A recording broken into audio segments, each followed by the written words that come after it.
This is Python's Paradise. This is your host, Greg Gilbert, aka the Python Hyena, straight out of Fredericton, New Brunswick, Canada, here on July the 10th, 2023. Haven't quite made the jump to Toronto yet.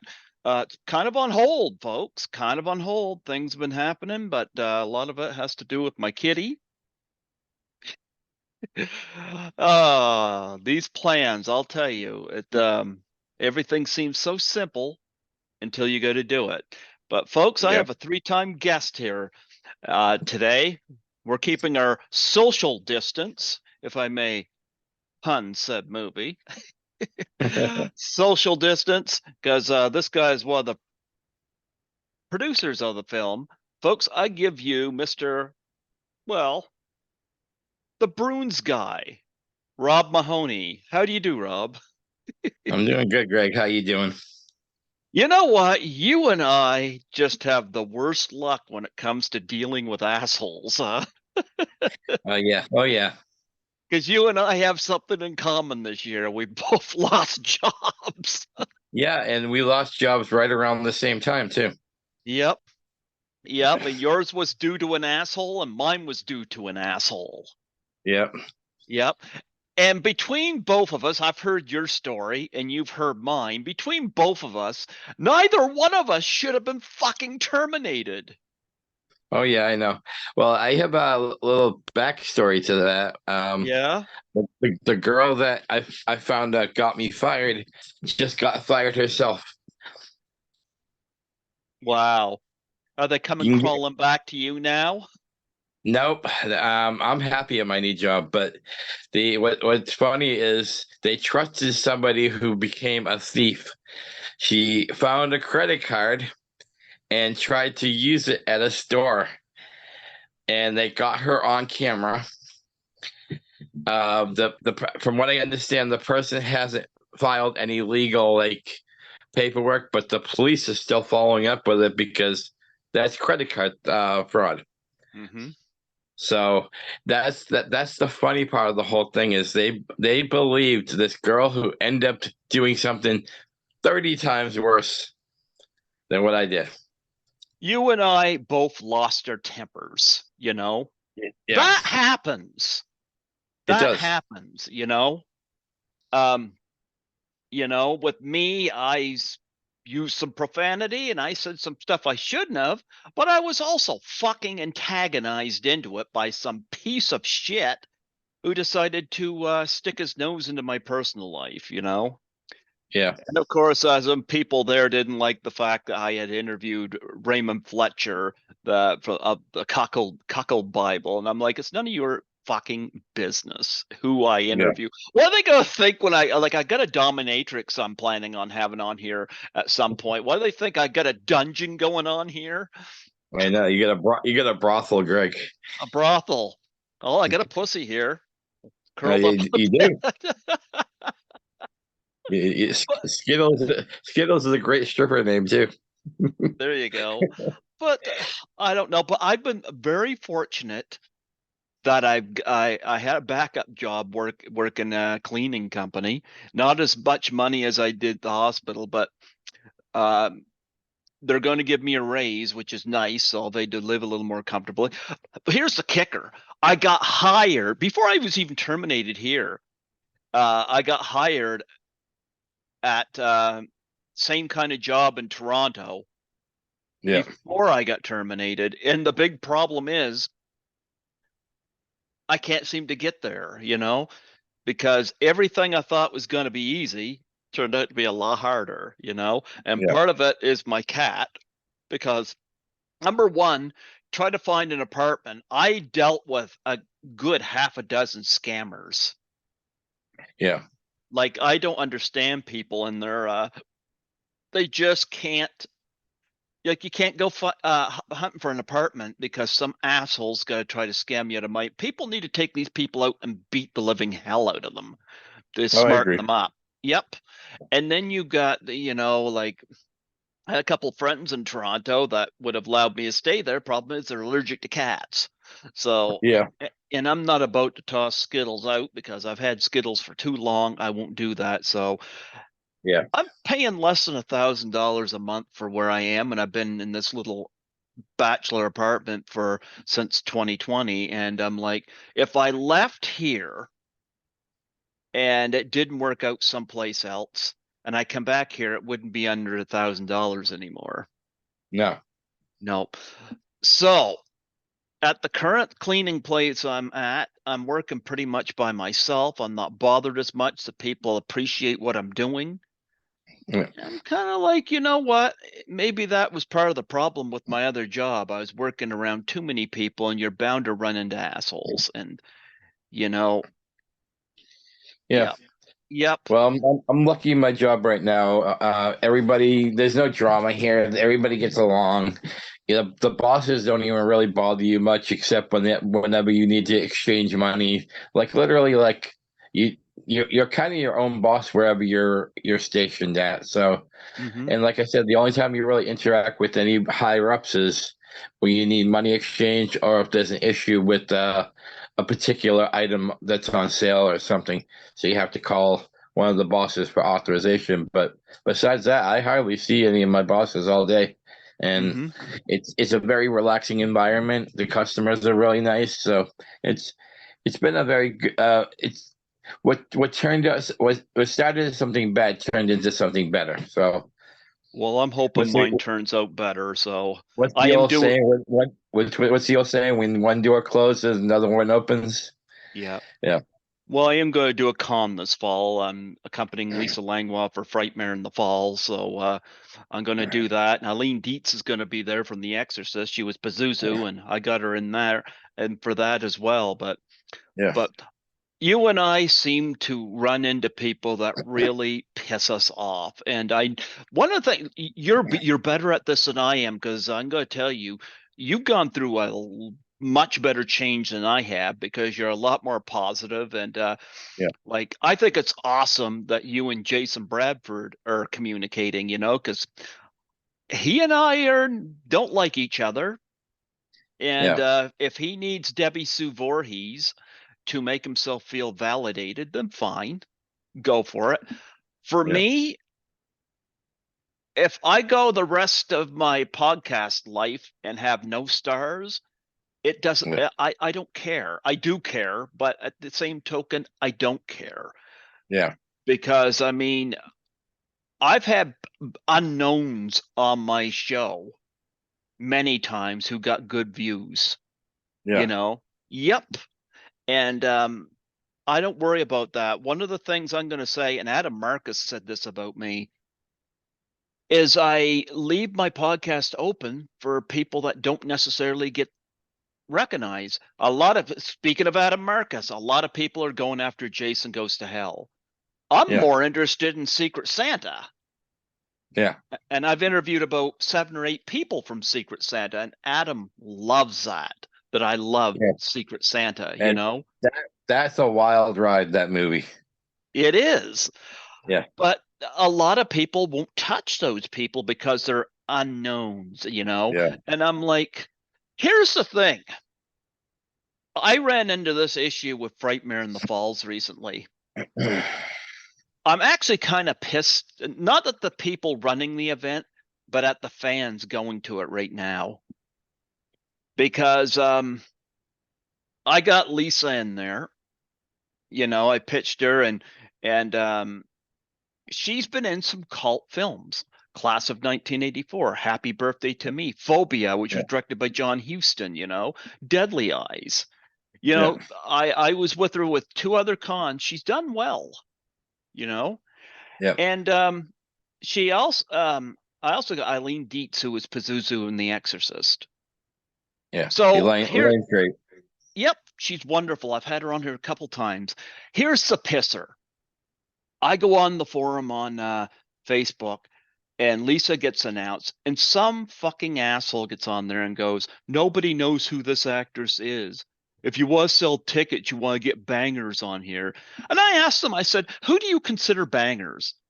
And he starts throwing out names like Jamie Lee Curtis, Kane Hodder, Robert Englund, Tony Todd, blah, blah, blah.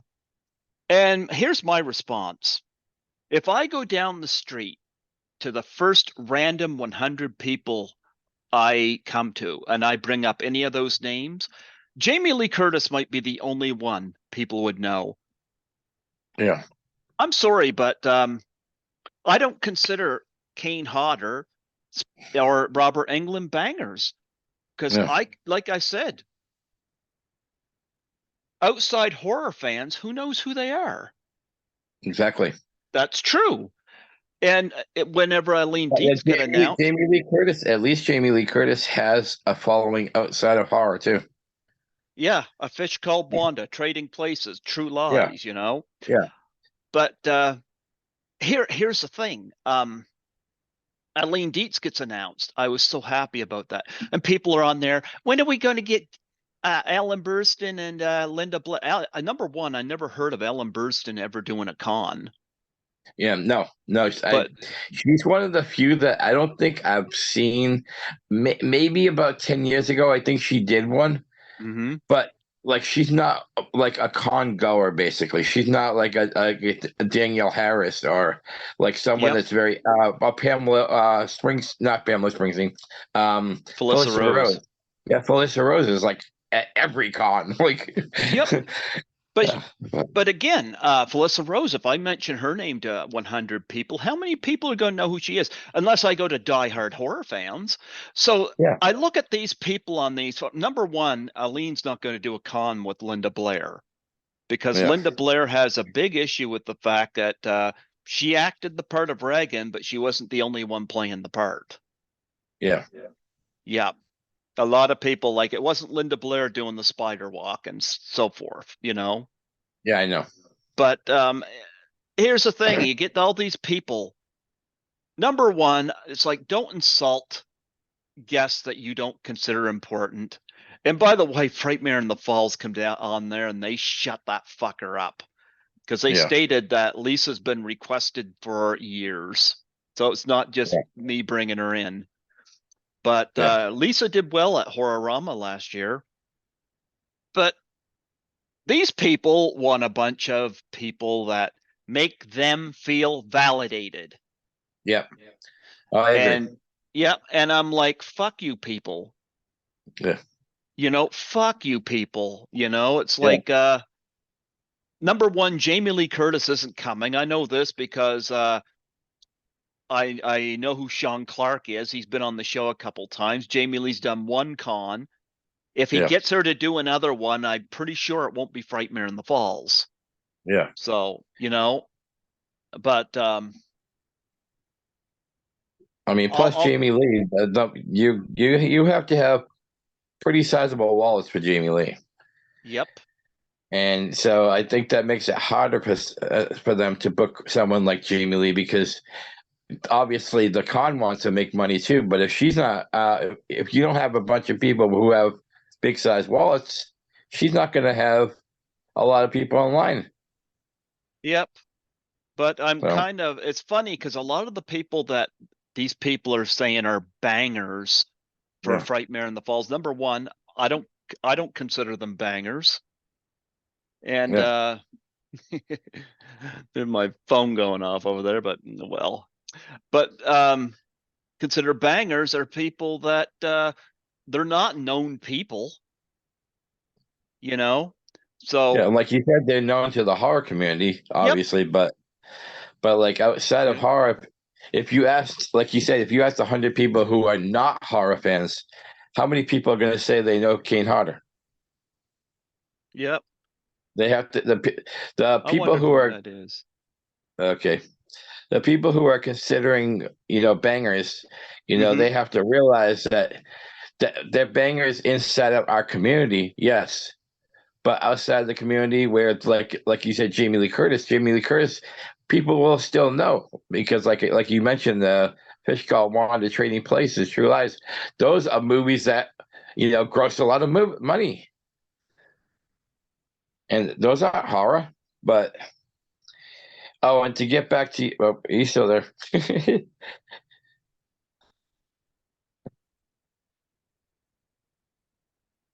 we are. Okay. And to get back to what you said earlier about like the person I've become lately. It was it was a transformation that was slow moving at first because I've always been the person that wanted to take up for people when there was stuff going down, and I still do to a certain degree, but not to the toxicity level that it became at one point. Like I had people that were influencing me, and I'm not going to go into names, to kind of make some of these videos and to call out people. And at Hmm. first, I thought, hey, Rob, you're a good guy. You're taking up for your friends. You're doing this. But you know what? I rewatched some of those, and a lot of the things I was saying was stuff that was told to me and not things that I knew on my own. Hmm. And I said to myself, if you're going to defend somebody, have the facts in front of you instead of told to you. And Yep. I think that was the big thing that made me want to change, is because I didn't want to be like a gossip page like the Star Magazine, or I didn't want to be Hmm. one of those that I heard something but I don't really know if it was true. So Yep. I had to rethink my train of thought of like, if you're going to defend somebody, have all the facts in front of you, have all the stuff that validates what you're saying before you do it. Hmm. And so now I kind of take things with like more seriously when the community is being threatened, or like I kind of, I'm not going to say investigate, but I want to find out from more than just one source. So Hmm. if you notice, I haven't really done any toxicity videos except towards society. I did do a toxicity video. I was at a ice cream place recently, getting a scoop of ice cream and sitting out back, and I'm looking on the ground, and all this trash that people were just throwing, their cups on the ground, their spoons on the ground, and literally I looked over 10, not even like 5 feet away from me, was two trash cans that were open and empty, and something just clicked in me like, what the Hmm. fuck, people, like this this is something that it takes 10 steps to get to, Hmm. and you're going to just throw it on the ground, and you're going to, and I'm not what someone referred to me as a tree hugger. I'm not like one of those environmental, I'm not going to, I care about the environment, but I'm not one of those like hardcore in your face, you got to do this, you got to do this. But it's just something snapped in me like why isn't people are walking all around this, and not one person said, hey, maybe I should pick this up and throw it in the trash. So I did a whole video at that place showing all the debris and calling up people's laziness, and that, because now it's a visual thing, not Hmm. just something that's told to me, is I saw it visually, and I snapped. So I did do a video, but it wasn't at anybody particular. It was at society itself. Was that the one where you had an issue with some guy being an asshole to you? Because I know that happened recently, and I have to think about that one. I I don't know. I know what video you talk about. No, that wasn't the same thing. But I will do something if it's something that, like I said, it's something I can prove, and something that is uh, directed either towards me or directed towards someone else. And if I have screenshots of things, that at least that's a little validation too. But I try to stay more on the positive level. I do a lot of walking now. I hmm. do a lot of videos at I call it my Zen area. And we have Hmm. this beautiful, like, little lake in our town. And sometimes I'll just go out there and sit by the lake and kind of get my thoughts in motion, get all my, any like kind of stress getting out of me, because it's a beautiful place. It's like really like, I hate to use the word tranquil, but it's pretty tranquil. So, and I think that's part of how the change happened, is I started focusing more on like important things in life, and instead of just uh, internet gossip. Yeah. So No, and I think it's really cool that you and Jason Bradford have patched things up, you know. I haven't patched up with them at 13 Fanboy, but I'm glad you have, you know, and I think I Yeah. see that you're a lot more positive, and I think that's great, you know. Maybe Well, eventually I'll be able to the bury that. job helps. Yes, the job helps too. Because, like Yep. I said, the job, I'm not stressed at work. I actually look this days. I look forward to going to work. Mm-hmm. And I don't think I could ever really say that about any job I've ever had before. I look forward to going to work. We have a beautiful break room that I'll go to work an hour early just to sit in the break room. And because my job has a lot of people involved, you're going to see a rotation of people in that hour before you start.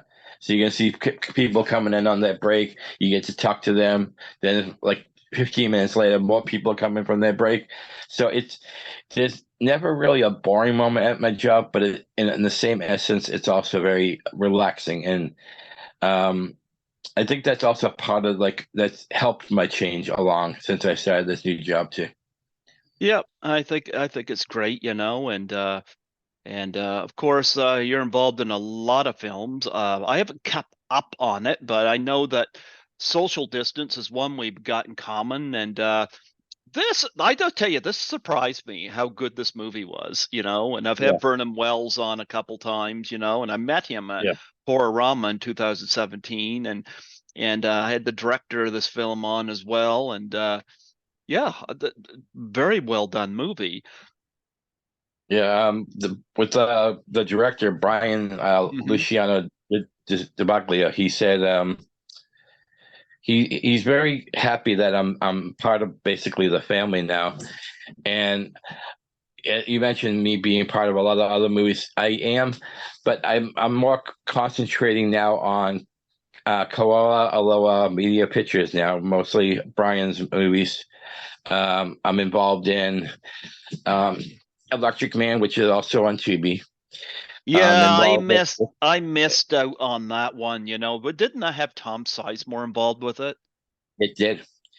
Rest So in peace, Tom Sizemore. yeah, and check it out. It's free on Tubi. So then Amber Road just got released to streaming services, and boy, you talk about a gore movie. Hmm. It's not to. I don't think it's to the level of Terrifier, but like if you're into that kind of movie, you check that out. It's on. I believe it's on Apple TV and Vudu right now. And then we just got some awards for the documentary coming out, the horror we make, and two of them I was involved in. Two of the awards I'm going to be receiving. Hmm. One was a recognition for best documentary, and the other one was for photography. But since I'm an executive producer, I do get credit for those. So he just posted like that about a week ago. So this is brand new news. And of And course, you then got, what was go you ahead. saying? Oh, I said, and now we were working on a new one called the Dinner with the Devil, and I have a smaller part in that. Like I'm not the executive producer, but I'm still involved. But I let him know that I'm going to be doing a lot of promotion for our media company over there because Brian's always been great to me. Yes, he He's has. Yep. always he always recognizes not just his main stars. He recognizes the people behind the scenes, and I think that kind of loyalty goes a long way with like someone like me who's not a big name. I'm not a Tom Sizemore. I'm not a Vernon Wells. I'm not uh, Jed Rowan. I'm not these guys who have a name in the industry. But whenever he recognizes someone like me, it shows that what kind of person he is. Well, And I'm so, looking at Road here, and William McNamara. I've had him on the show as well a couple yeah, times.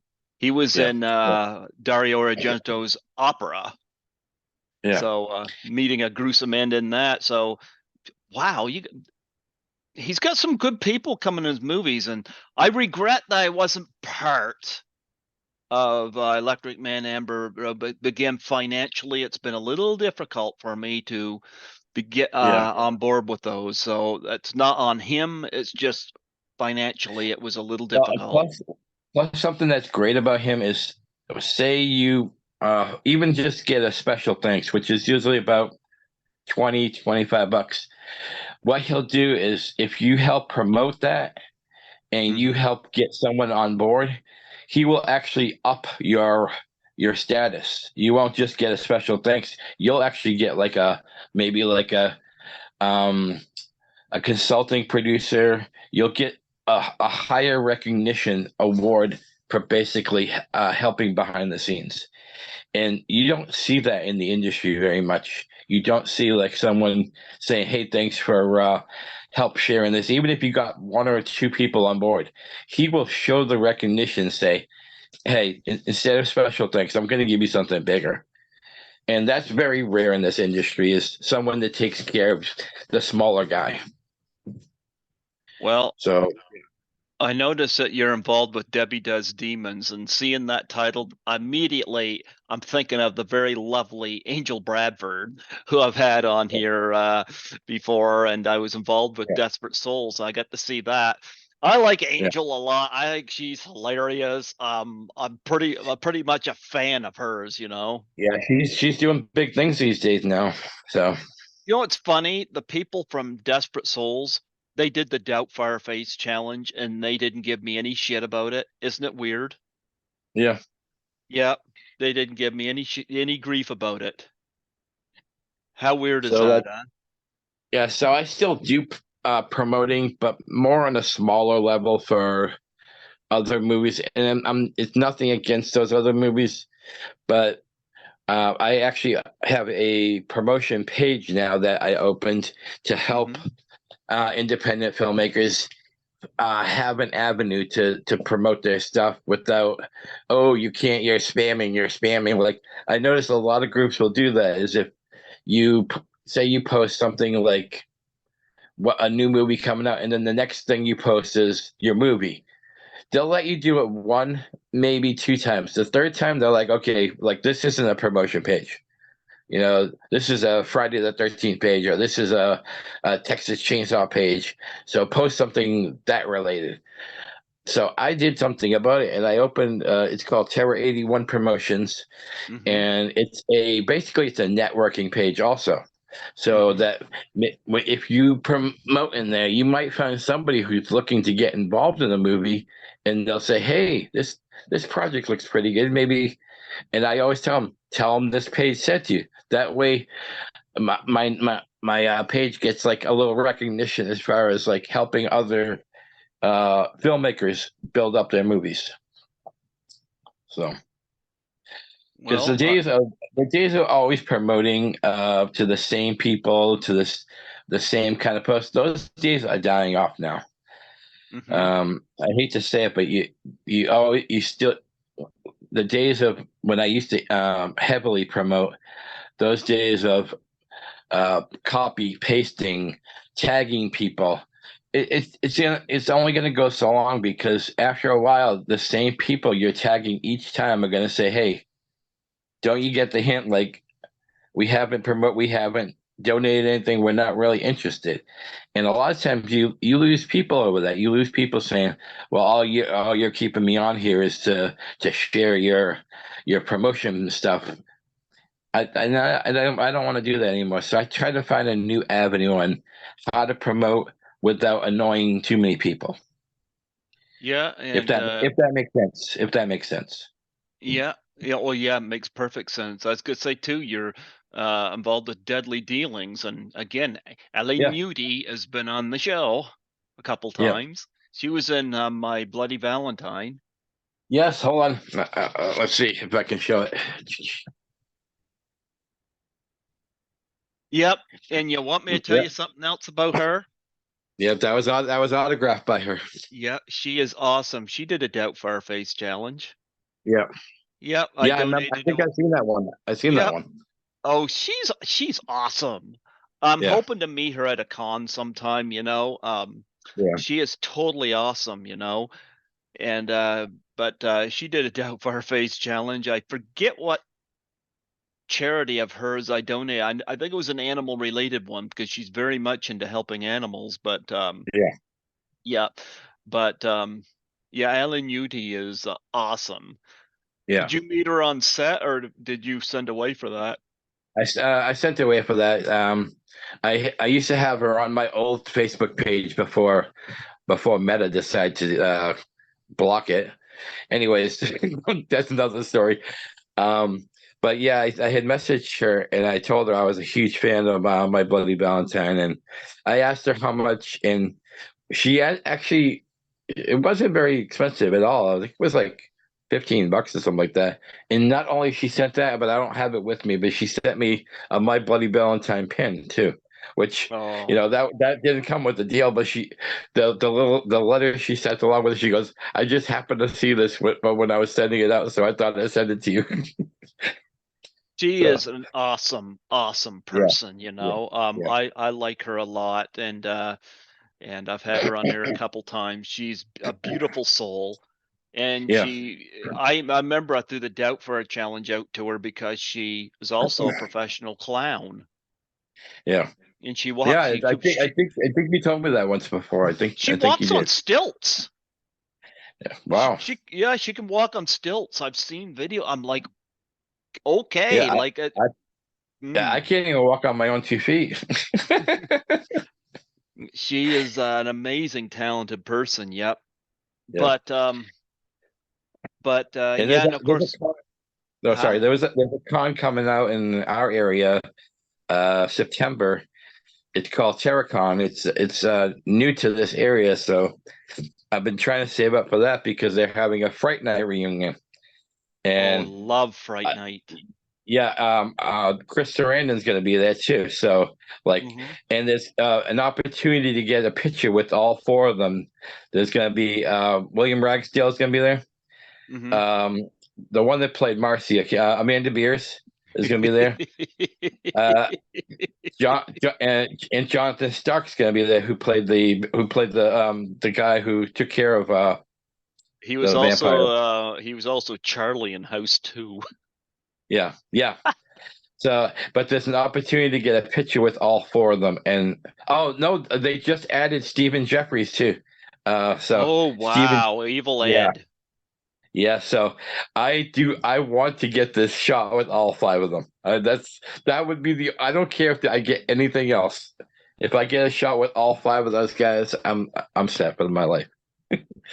You want me to tell you what I generally do at cons? I like to get Blu-ray sleeves signed, and I usually will get a picture as well, you know. Yeah, And that's generally it's getting like Horrorama was a lot smaller an event, and so it was easier to budget for it. yeah, I remember last year for Horrorama, the big star for it was Caroline Munro, who I had on here yeah, in 2016, and she was consistently busy both days. And Tom yeah, Matthews was there, and he was actually at Frightmare as well.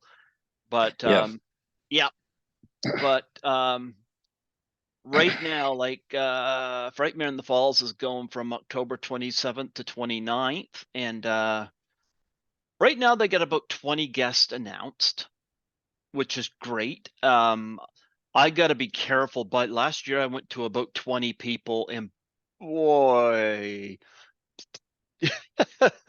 it was really killing my budget, you know. But yeah. so I got to be careful with that. But Did they're you have a supposed. good time though? I did. Yes, I did. Okay. Yeah, I had a great time. Yeah, And this will be my third year I've done Frightmare in the Falls, and they I know they're announcing people for a Halloween reunion that are going to be there. So I'm pretty sure Jamie Lee Curtis isn't going to be one of them. But if Sandy all right. Johnson's there, she'll be on my list for sure because she's been on the PJ show. Soul. If PJ Souls is there, I wouldn't mind meeting him. I always give top dibs to people who've been on my show, Yeah, you know, which I think is fair, you know. If people have taken the time out of their schedule to be on my show, I give them top dibs. So right now, of course I'm going to be assisting Lisa, but I usually get find a new picture of hers or something to get signed, you know. But Lisa is I'll be there helping her. Eileen Dietz is going to be there, and of course, I told her to bring her beanies there because she pitched her beanies at me, and I would like to get one of those from her table because I got a little Pazuzu statuette from her. Nice. But yeah, but I'm gonna get one of those beanies that like I wear for the Victim No More one that I got here, or the Greasy Yeah. Strangler one I got. But I'm gonna meet her. Craig David Dowsett, I'm gonna meet because he was on the show and he was Winnie the Pooh and Winnie the Pooh Blood and Honey. How So was that? I actually haven't seen it. I Ah, have interviewed two people from it, Natasha Tassini and Craig, and I was curious about it when I first heard about it. And yeah. they're from the UK. So I wanted to get the jump on it. So I had a couple people on from it. And so Craig will be somebody I'll go meet. Um and the other two that are on my must list right now, they got Texas Chainsaw Reunion going to be there. I wish Cherry McMinn was going to be there because she's been on the show Yeah. a couple times, but she's not stated to be there. But I John got to Duke, see a Texas Chainsaw reunion when I went to my last convention. yeah. Well, they got Yeah. four of So them. They got four of them that's going to be there. is Ed John, Neal going to be there? yeah, but here's the thing.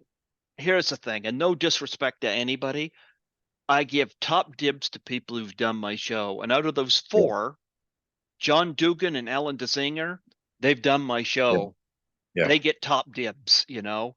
Yeah. Uh, Ed Neal and the other fella that's in the movie, William Vale. I'd William love, Vale? yeah, I'd love to meet them. But what I generally do is I'll look at how many, like there's 20 people there right now, and I have a top tier, a middle tier, and a bottom tier. And I Yeah. divide it by three. I divide it by three. Top tier people are people I'll definitely go meet. Middle tier people, depending on budget and depending on time.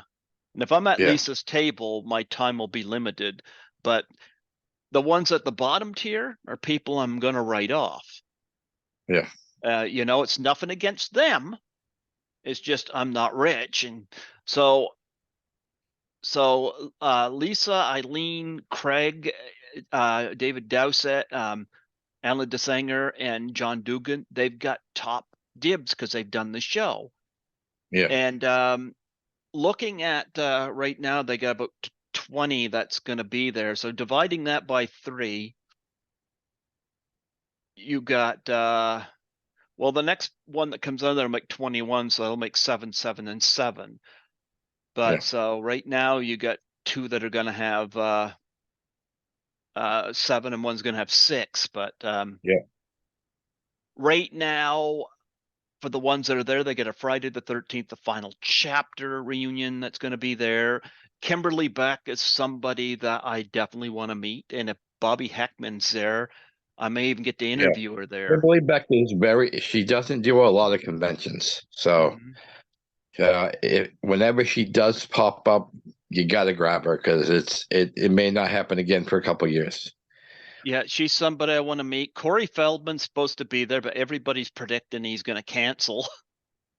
Yeah, Corey has a habit of canceling, and Corey has one of those reputations that kind of precedes him a little bit. Though some people say he's a kind of a douche, Hmm. and but I've also heard it depends on like what's going on that day.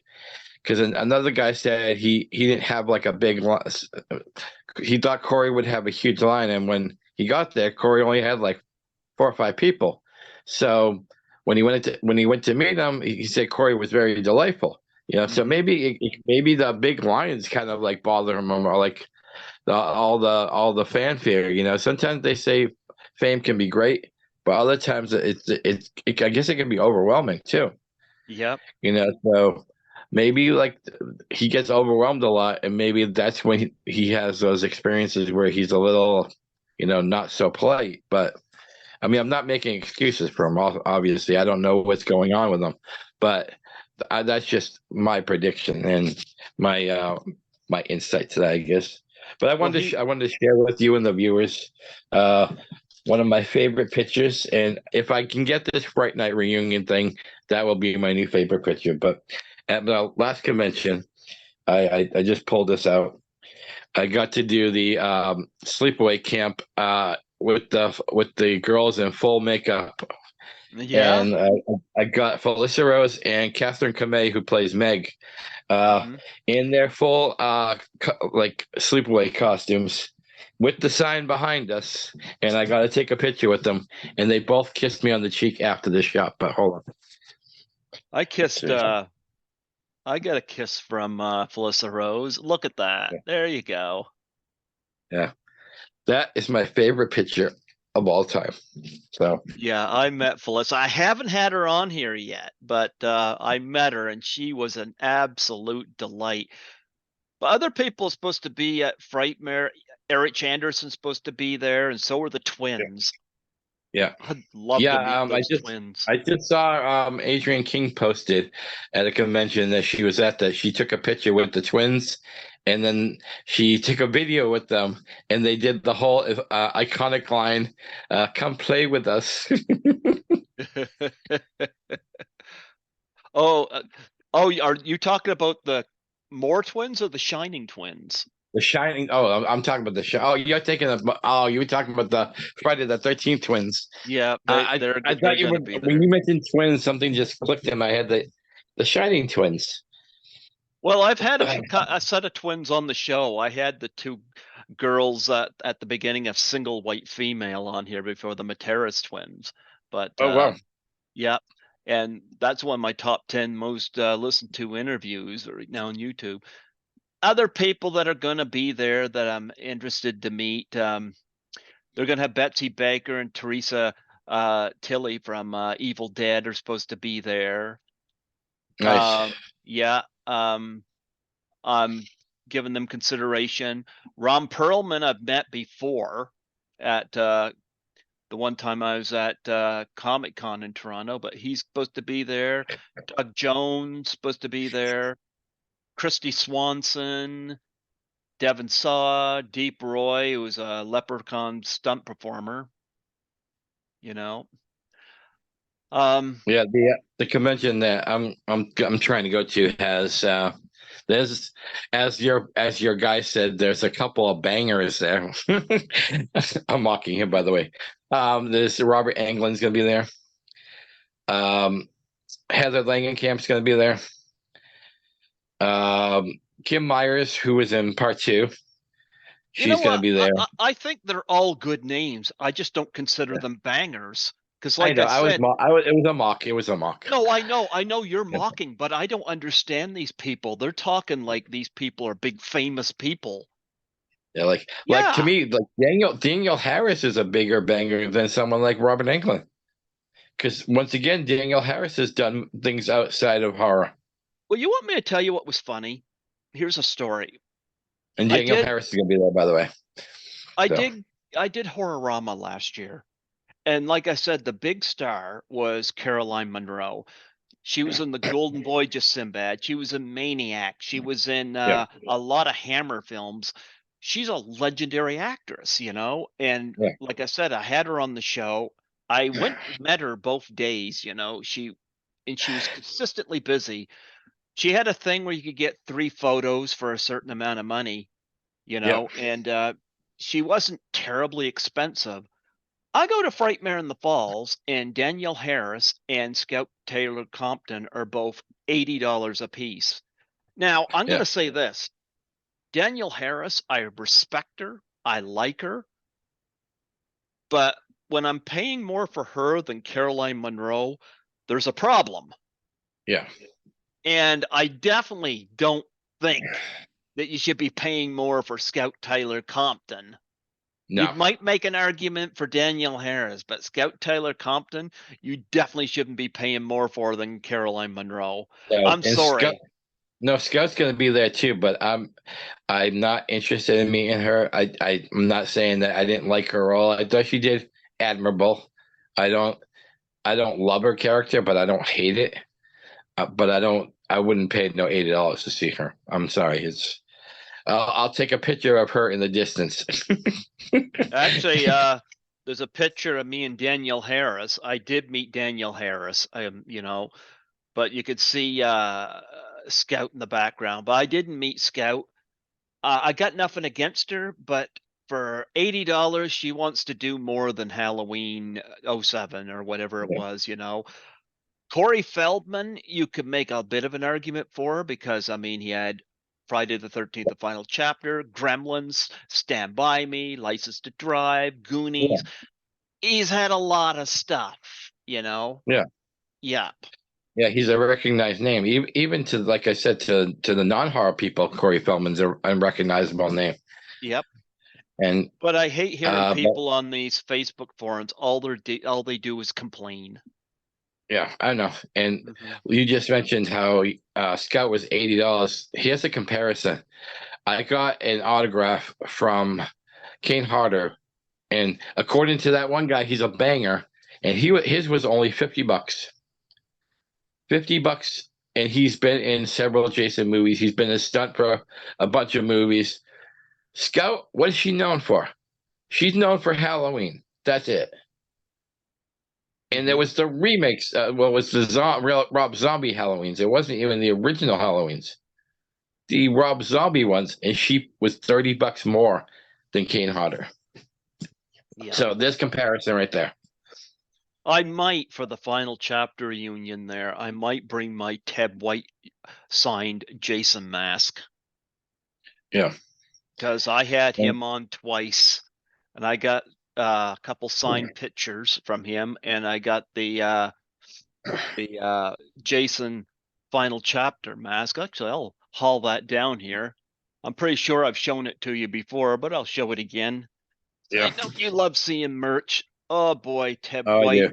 I'm so sad that he's gone, but Yeah. not 96 years old. He lived a life. Yeah. But look at that. Nice. Yeah, he signed it, and I got another envelope that's got pictures in it too, because I got one of him hacksawing Axel that he signed, but this one here has gee, is it gonna show up Yeah. there? A little bit. It showed up a little bit. Oh, there it is. I got it. It went There in. you Oh, there it go. is. I got it. I got it. I got it. Yeah, Kimberly Beck trying to hammer him. Yeah. Yeah, I'm so glad I got that, and Uh, I might bring this with me when I go there, but you'll notice with the Friday the 13th, the final chapter reunion, no Judy Aronson. I don't know whether that's because she's not available or because of me, but quite frankly, if it's because of me, all I can say is fuck off with the fucking drama, you 13 fanboy assholes. yeah. Yeah. Greg, they might cancel Frightmare in the fall because of you. Oh, well, you know what? The promoters there know who I am and they like I me. know. I've had one of them on the show, you know. Well, I'm like you. I like to collect merch, and I still say some of my favorite stuff is stuff that Caroline Williams sent to me when I used to. A lot of people don't know this, but I used to run Caroline Williams' fan page when she used to have a fan page on Facebook. Hmm. She contacted me one time, and I was totally blown away that reaching out to me, and she was having trouble opening a fan page. She didn't want like a regular like Facebook page. She wanted a fan page, like so people can like stuff, and she could share. She could have a couple of moderators, and I was into opening groups back then. So I had opened up a group, and then she asked me to stay on as an admin for her. So she's offering me all this kind of money, and I was like, no, no, no, I don't want your money. It's like, it's just like cool to be like here, like running something with like a real star. Like Caroline Williams to me was like, she was one of my crushes back in the day. Hmm. When I watched Texas Chainsaw 2, like Yeah, she yells a lot in that one, but for that movie, she was like, I was like a boy, like, and like I want to be in this movie just to see her. But I still Yep. have some of the merch she sent me because she felt bad. She goes, "I really want to pay you," and I was like, "No, no, no." So how she paid me was she sent me merch, and she would send me gift cards, and so here's one of my favorite. It's a tote bag of Keokla Red River Rock and Roll Request Line. Mm-hmm. Oh, look at that. And Oh, it has beautiful. yeah, Burpernecke, Texas. Remember, she would go Burpernecke, Texas, Mm-hmm. and yeah. So you can see the. I don't know if you could. The autograph is a Yep. little faded, but she's. I see it. Yep. Yeah, Yep. I love my page, Rob. So that was one of the first merchandise I ever got because that was back. I would say 2014, and I was like, this is pretty freaking cool. So that's what kind of spawned the ideas of opening some of these groups, like the Friday the 13th alumni and the Nightmare on Elm Street group, the Texas Chainsaw group, so that people could get together and like talk about their favorite movies. Mm-hmm. And I've kind of spawned out now where I'm like opening just like a horror group, so it's not just secluded to one series of movies. Mm-hmm. It's going to cover all horror now. It's that one's called Horror Forever. That one just opened up recently, so it's still in its infancy. But I'm trying to do some fun things like polls, like what's your favorite of these movies, and get people involved. And I've been sending out invitations to people like Felissa Rose and people like Adrian King from different movies to see if they would like to join in. Like they don't have to comment and everything because I know like once they comment, there's gonna be like 3,000 people tagging them. But like just to show how much horror means to a lot of us because horror's always been the redheaded stepchild of movies. It's always been the one that, oh, you can't watch that. You're an evil person if you watch like people killing people. But for us, it was horror movie is an escape. In this is if I want to look at real horror, I'm going to watch the stuff on the news. Mm-hmm. Never mind a horror like a fictional character killing people. Real horror to me is what's going on in all the news today with the school shootings and the terrorist attacks and uh, shooting up churches. That's horror. And of course, What we watch, yeah, these shitheads like the movie guide people blame that on movies, of course. exactly, yeah. And there's Yeah. always like, oh, it was depicted from this kind of movie. It's like, bitch, you don't even know. Like, you don't know. A lot of us who suffered from, like for me, I suffer from depression and suicidal thoughts. Horror movie was like another family member. You Mm-hmm. have to be in that mindset to like, yeah. I would sit down and I would watch these movies like Fright Night, like Cujo, Christine. These were my escapes from reality, from the escapes from my real life. Mm-hmm. And so, like for 2 hours, I got to think about nothing but these guys on the screen. And yeah, if you watch it more than once, people are like, well, you know what's going to happen. It's like that's not the point of the horror movies. The point is to take your mind off of your troubles in life. And Mm-hmm. to me, horror movies was always the best escape for me. Yes, I liked heavy metal. Yes, I like sports. But to me, horror movies was the greatest escape from reality. And to today, it still is. It's still my Mm-hmm. favorite escape. Mm-hmm. Yeah. Yep. Well, yeah, I agree. I love horror films, but I also love experimental filmmakers too, because I notice a lot, like especially at the cons and stuff like that, when people mention bangers, it's always certain movies that people are like, yeah, I gotta see blah blah blah. I've always been more interested in a lot of the ones that aren't talked about as much because I don't know, maybe it's because of me personally, because I've Yeah. always felt like a loner or whatnot, but I always liked movies like, Miss 45, Dress to Kill, Just to kill and them. I love Dress to Kill. You know, I had Nancy Allen on here back 2021, and she was on for 2 hours, and we must have spent about half of that on Dress to Yeah. Kill. You know? Yep. Well, when I want to delve into a movie that's not as known, I always break out talk radio. Mhm. Talk radio is a thriller horror, and it's one of the most, I would say, mysterious movies ever made because on the surface it looks like, oh, it's just about a radio disc jockey on the edge, but you know what, it's a psychological thriller also, and it really takes you on a wild ride. I And I never heard always of did that that. one. It's from 19, I want to say 83. um Nice. yeah, it's about a radio disc jockey who's on the edge. He's expecting this big promotion to be a nationwide, like to be covered nationwide. And when things don't work out, he kind of takes it out on his listeners. But his listeners think it's just part of his routine, like Mhm. his. But they don't really realize that he's on the edge, and he ends up irritating a couple people. It reminds you of a little bit of Play Misty for me. It has a lot of, Okay. yeah. So if you like Play Misty for me, it's definitely down that road, and it really keeps you on the edge of your seat every time he answers the phone to take another caller. Like, some of the callers are zany, and then other callers like will frighten you. And it has the girl from Little Shop of Horrors, isn't it? The Okay. one that played. Um, it has Alec Baldwin's in it. But the main star, I can never pronounce his name right, is Eric Bogosian. Okay. Uh, Eric yeah, Bogosian. Yep. yeah. And he should have won an Oscar for this. Like, he is top notch.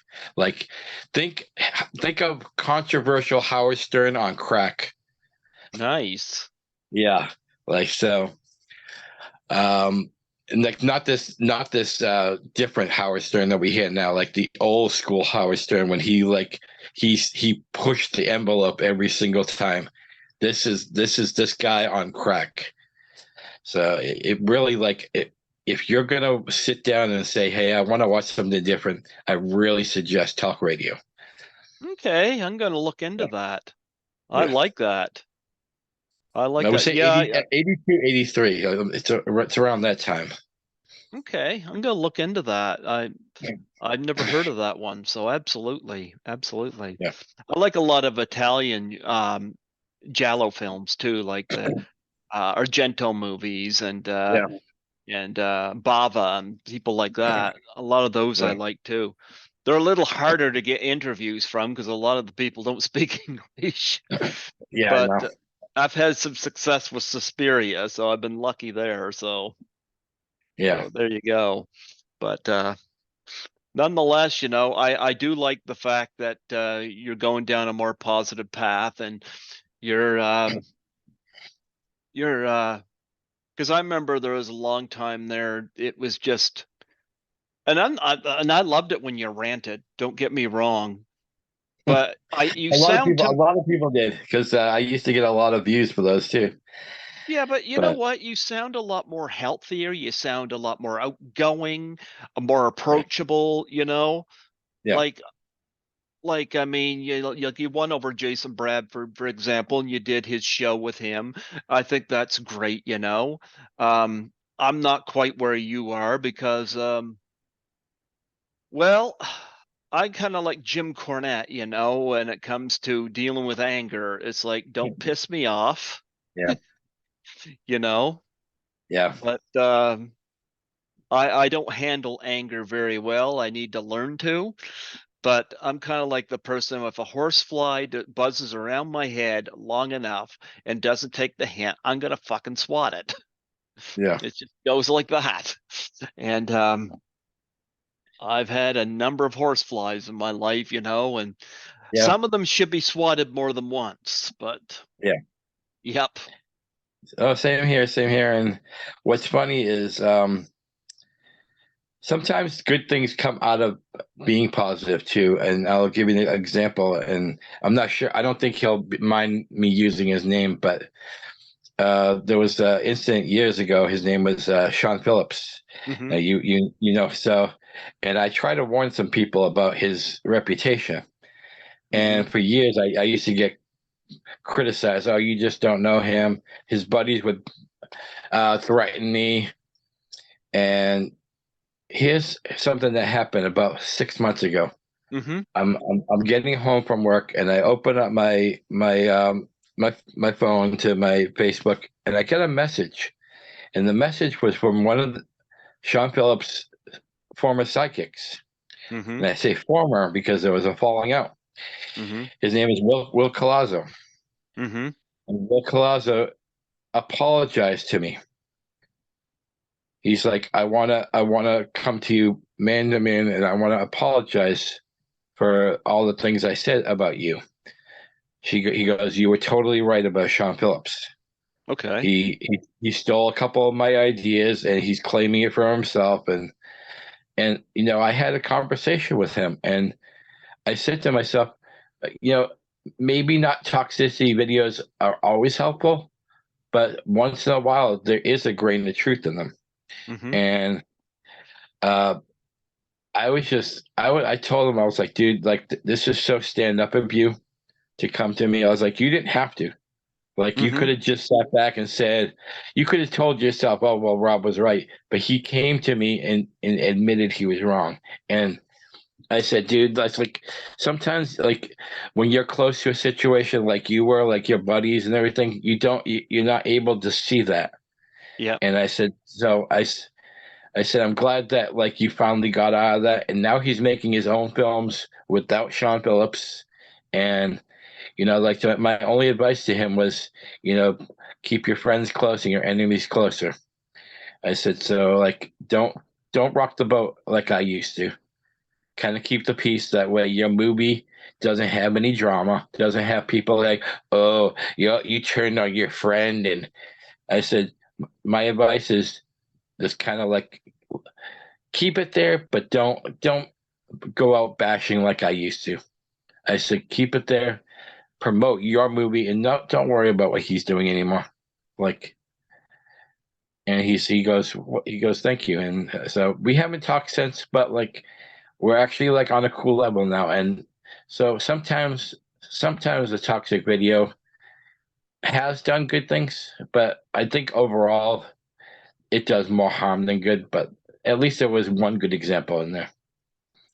Yeah. I've been messaged by Sean Phillips to get involved with his film, but to me, it's just financially, I'm not at a place where I can do it. I've had no Yeah, beef with him. I don't really follow him, really. I know he's got his name on a lot of projects, but um, I don't get involved with that. Like I've had Anthony Camano on here a couple times, and I know there's been some controversy there, but it's like, I had two really good interviews with him. I try to stay out of that.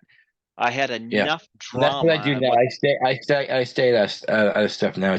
It's not my business. It's I had enough drama with 13 Fanboy, and it's like, I just don't want to deal with it. I just don't want to yeah, deal with it. Um, I think the 13 Fanboy stuff should have stayed between me and Debbie Sue. I'm going to get blamed because I'm not in I don't have a line at a con. yeah, I know what this is. It's a popularity contest, and yeah, I'm not popular. I get it. Debbie Sue makes these people feel validated. Fine, yeah. that's fine. I don't need her validation, but Hey, hey, she you have should. validation from Lisa Langwell, so I do, and I have it from several other people as well. yeah, Nancy McLaughlin. You know, yep. yep. And Um, I heard he's a darling. she's a darling. Actually, she interviewed me for my 51st birthday. Yeah. And Yep. you spoke of Adam Marcus earlier, and I think I mentioned this on the last time I was on the show. But Hmm. Adam Marcus earned my total respect when him and Allie used to do the little interviews online, and people would join in.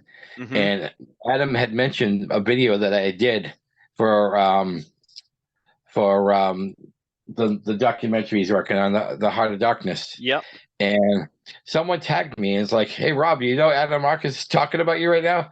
So like I missed the whole thing, but I rewatched it, and they talked about it for a good like 3 minutes. They were talking about how I talked about the whole documentary, everyone involved, how you could get involved, and he goes, I really appreciate Rob. He goes, he took the time out of his day to just do this whole like 14-minute video about this documentary, and he Mm-hmm. goes, so he sent me. Let me see if I can get it because it's kind of behind my bureau, but he sent me this poster.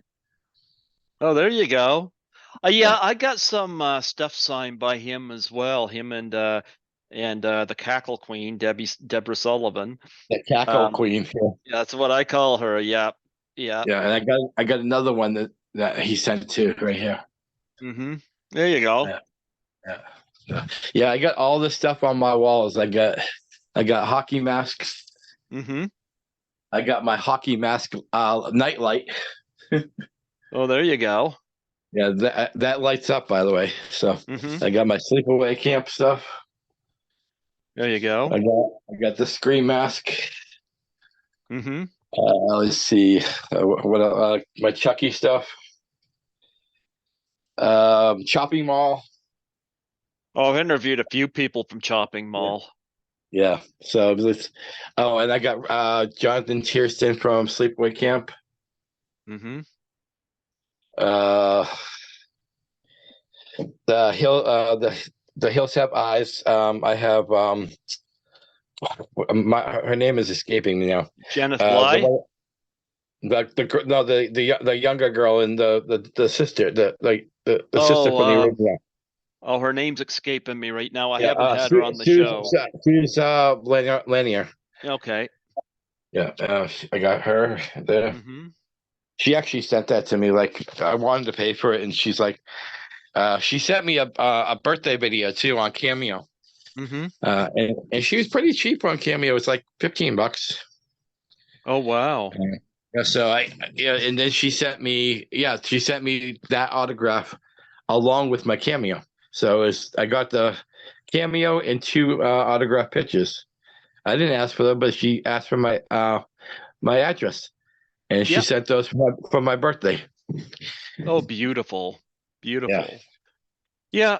So, yeah, Adam Marcus is one that has backed me up as well, you know. So, but I mean, I'm sorry the 13 fanboy went the way it was, but like I said, Debbie Sue should have contacted me privately and left yeah, this offline. But I love how it's all my fucking fault, you know. But I know. whatever, whatever. Um, so I mean, I don't regret getting involved with the movie, but like I said, I just came away with a feeling of, oh, I'm not validated. I'm not part of the clique. Yeah, But yeah. I'll But see, tell like I you, said, like, as long as you're validated by like other people, it doesn't matter who you want doesn't me to tell you validate you. something? Yeah, This whole thing with me stalking Judy Aronson, which I think is the biggest pile of fucking horse shit.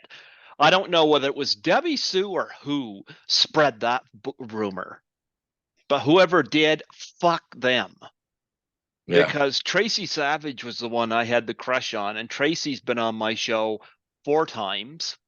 yeah. And I even heard from Tracy on my birthday this past week. Nice. Sent me birthday wishes on Facebook. Funny, she doesn't see me as a stalker or anything. Yeah, I Funny, know. isn't it? It's so funny. Yeah, and But she was part of that movie too. So yep, yep. So not everybody from 13 Fanboy sees me as the villain, but for those that do, well, all I can say is you fill the I blanket. used to have a saying: when you keep my name in your mouth, all you're doing is making me more famous. Yep, yep. But nonetheless, it is what it is. It is what Yeah, it is. Yep. Um, but yeah, Judy's not part of the Friday the 13th final chapter yeah, reunion. I'm like, oh, is that my fault? yeah. I know. You want me to tell you something funny? Sure. I could promise you, not a fucking thing would happen, even if she did show up.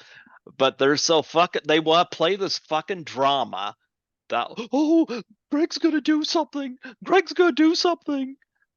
This whole thing about 13 fanboy screening that got canceled because of my actions. I heard that from Jason Bradford. I've heard that from Christopher Norris. I heard that from Vincent DeSante.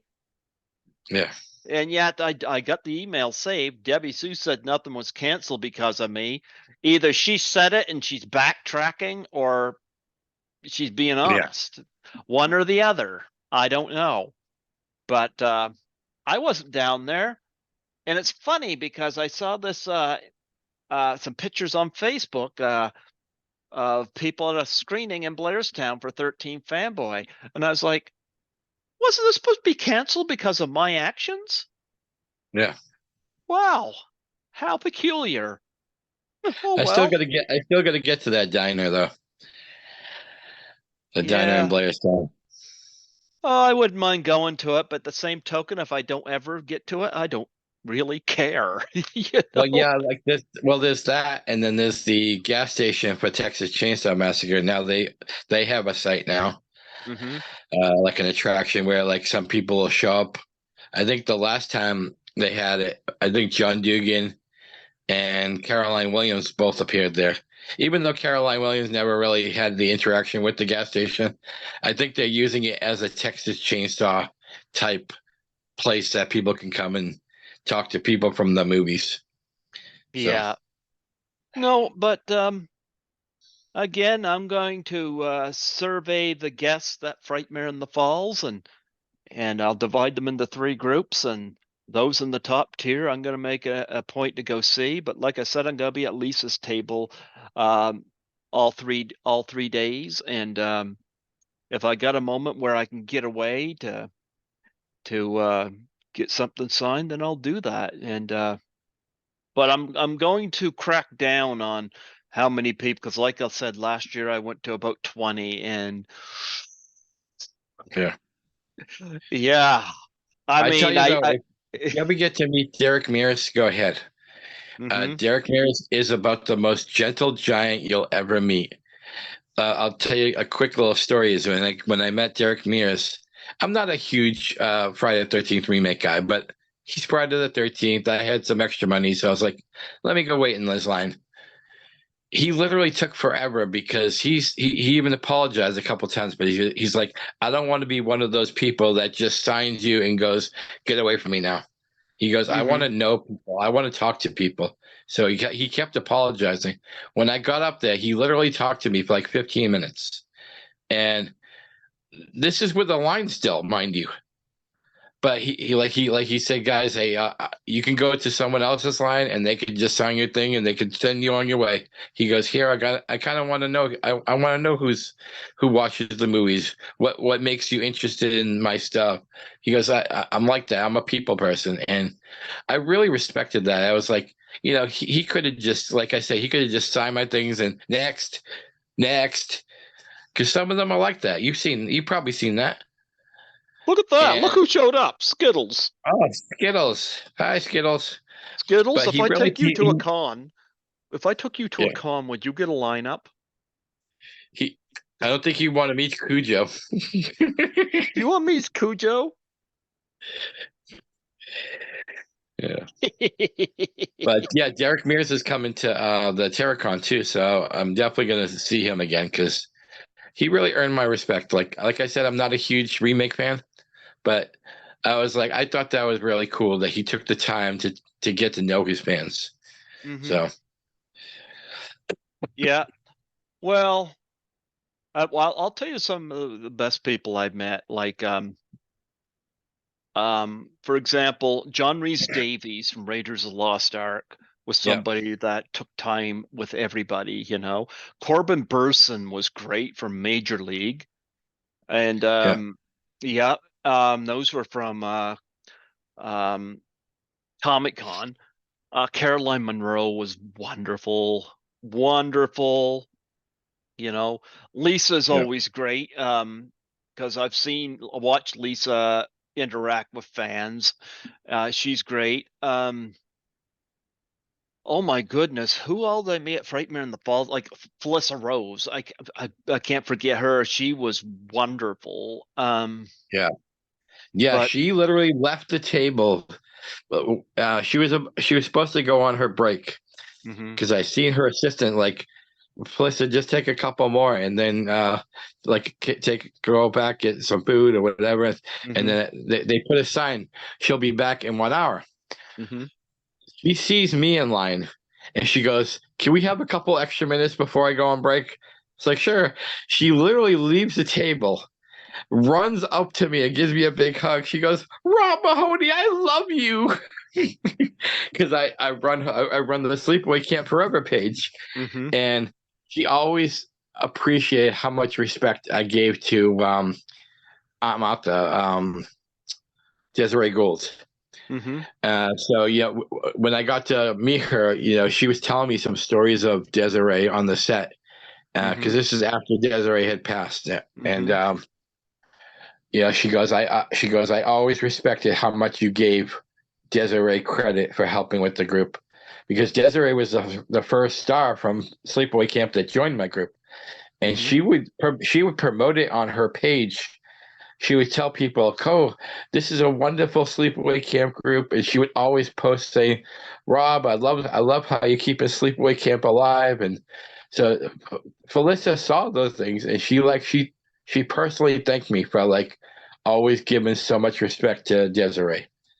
And even to this day, this group is still going, and I still will post stuff about Desiree because, like, to me, like, Desiree is the character that we never really got to know much of, and I always wanted to know a little bit more of Martha's background. So I was always curious with the Martha character, but Desiree is a great actress. She was in a movie called Tales of Poe. Mhm. That you can find on, I believe it's on Tubi also, and it's a four short stories, and she plays in one of Edgar Allan Poe's uh, infamous. I can't remember the name of it now. It's the one with the girl who's all messed up her eye. Um, I'll have to think about that. But I watched. She plays a nurse, and Mhm. your first image of her, she looks still like Aunt Martha, and she still has that voice, but she reminds you of Nurse Cratchit from Jack Nicholson's favorite One Flew Over the Cuckoo's Nest. Yep. So she plays kind of like a Nurse Cratchit type character, and man, she eats up the scenery in this short movie. So I was like, I always held her in a high regard, and I think Felissa appreciated that because she was like the little. She called Felissa. Felissa calls her the little dead mother on the set because we were all kids. She's like me, Jonathan. We were all kids, and he is the older person, and she goes behind the scenes. She was like our mom. She took care of us. She like made us go make sure you guys go to bed. She was the mother on the set. So she goes, I love it. I always will love Desiree, and she goes, I'm glad that someone else saw the good in her too. So So what con is it that you're going to? it's called Terracon. Oh, Skittles says he's going to be at Terracon, but he said his autograph is $500. And I said, Skittles, isn't that a bit much? And he says, no, he's related to the King of Beast. So he's royalty. And I said, Skittles, you're way, way down on that. You're way down on that, Skittles. Skittles, do you Yeah, really but think you're $500 of your I'm embarrassing my kitty. Skittles says, you're embarrassing me. You're yeah, no, you said embarrassing he doesn't like to be on camera. me. Skittle. Uh, I love humiliating my cat. He'll come over here in a second and he'll rub against my finger like he forgets already. Well, I do have an exclusive to talk about, something I haven't talked about yet. Oh, okay. Anywhere. This is I was contemplating because it's kind of slow moving right now, but I'm working on my first book. Ah, nice. So it's going to be a little bit horror, a little bit of thriller, Hmm. some mystery thrown in there. It's going to be like about the occult. It's going to have like an occult background. The name of the book is going to be called Jack Run Road. Hmm. The name was actually taken from a street that my my ex wife's mother lived on. She lived in this little small like rural town in Ohio, and the name of the street was called Jack Run Road. Hmm. And I always said to my ex, I was like, God, that's a great name of a movie or a book. Or so I was like, one day I'm going to make a movie about it, and maybe I will. Maybe it'll be.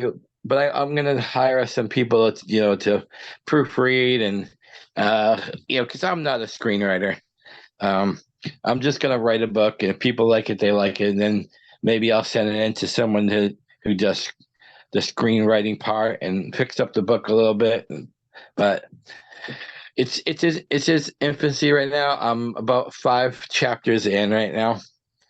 I don't want to make it too long, so I'm hoping to keep it maybe 20, 25 chapters. Hmm. It's you heard it first here. So Jack Run Road may be coming to be a book at some point or a movie at some point, but everybody always says, Rob, you have a great imagination.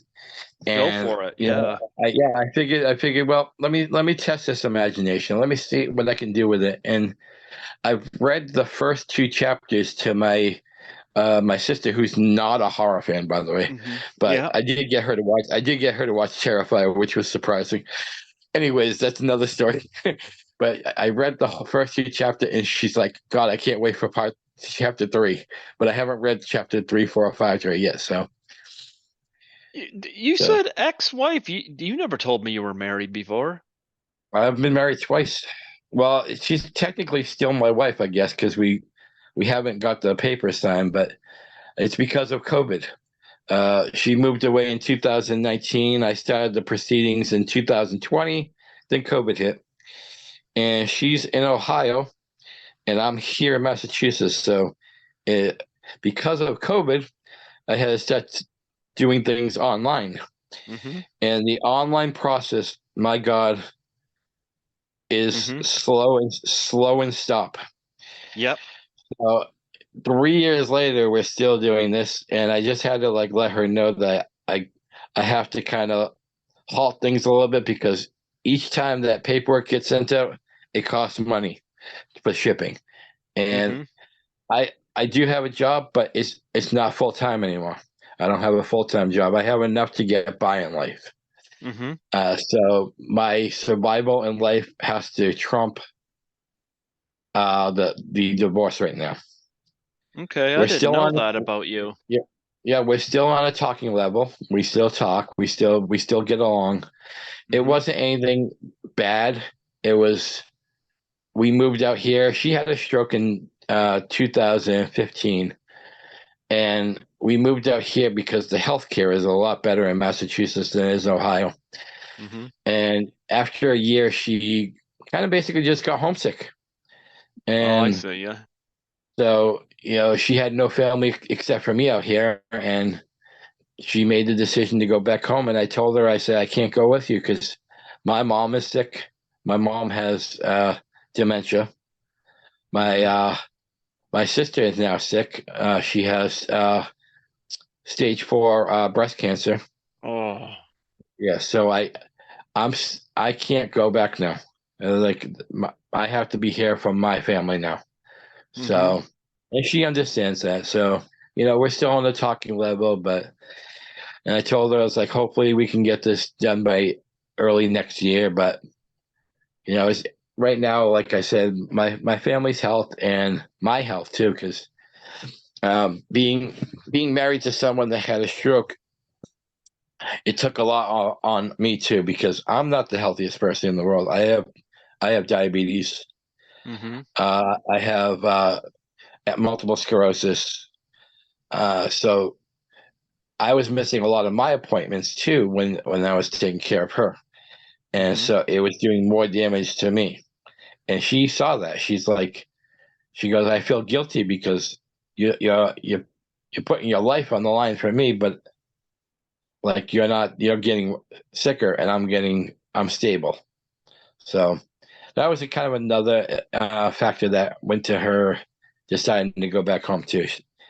We still love each other, but it's on a different plane now. It's not in love anymore, if you know what I Mm-hmm. mean. So, but I've gotten over the last couple of years. I've gotten healthier and still get sick occasionally, but that's part of life. So, but yeah, that was and then my first. I'm not even going to talk about the first marriage.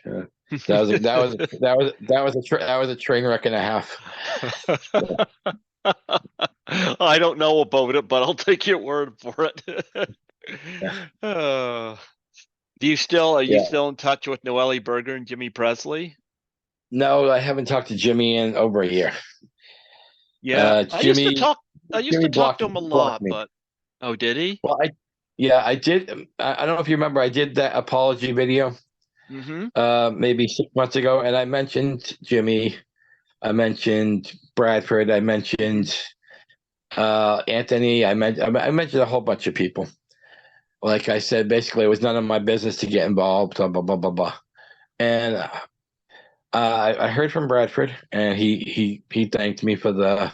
He goes, I don't know what you're apologizing for, but I'll take it. Like, um, I think it was because I was said something to Jimmy about one of the movies he was in, other movies, not the 13 Fanboy, but another movie that he was involved in, and Jimmy must have said something to him or something.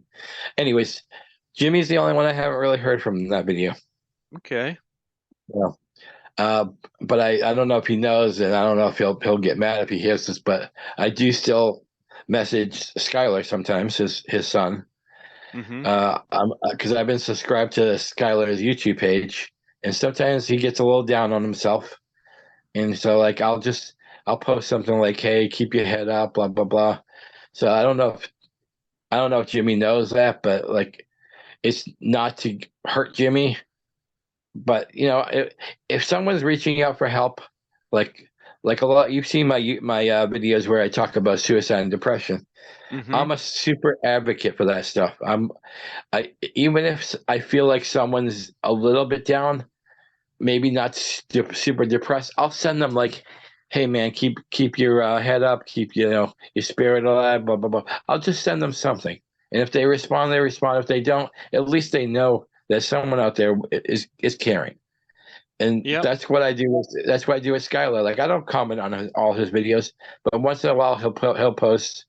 I don't know why I keep this page open. Nobody watches it, and it's like he's getting down on himself. And I said, "You keep the fight up. If you have one viewer, 1,000 viewers, at least someone is out there watching it and caring about what you're saying." So, Yep. Well, so again, I agree. I would love to do an apology video on 13 Fanboy, but the same token, I'm like, I don't think that whole thing was my fault. no, Like, I don't know, like if Debbie Sue had a contacted me privately, we could have probably solved this. And the whole thing with Judy Aronson, like I said, Ted White gave me the info.